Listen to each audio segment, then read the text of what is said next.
Pinaigting ng Philippine Coast Guard o PCG ang kanilang monitoring matapos na mataan ang monster ship ng China na pakalat-kalat sa karagatan sakop ng Zambales. Bukod sa ginagawang pagbabantay ng BRP Cabra sa Chinese Coast Guard vessel 5901 ay nakabantay din ang eroplano nilang Coast Guard Islander bilang suporta sa operasyon.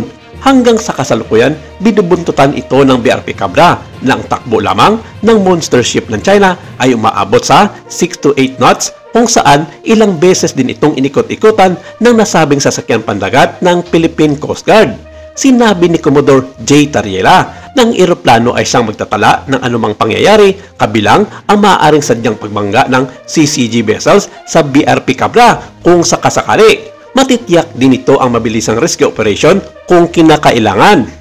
Makailang beses na rin aniya silang nagpadala ng radio challenge sa nasabing barko ng China dahil sa illegal ang kanilang operasyon sa exclusive economic zone ng Pilipinas at harapang sinasabi ng mga ito na kung hindi ito lilihis ng landas ay mapipilitan ang pwersa ng Philippine Coast Guard na magbigay ng warning shot sa naturang The Monster Ship ng China. Sa kasalukuyan, tumatakbo lamang ito ng mabagal at patungo sa direksyon ng West Philippine Sea kung saan may nagbabantay rin at nag-aabang na isang barko ng Philippine Coast Guard na BRP Gabriela Silang upang itaboy ang sasakyang pandagat ng China Coast Guard. Samantala, tiniyak na National Security Council o NSC na tatapatan ng karapatang aksyon ng Pilipinas sa oras na gumawa ng anumang provocative action ang namataang monster ship ng China sa karagatan malapit sa Zambales.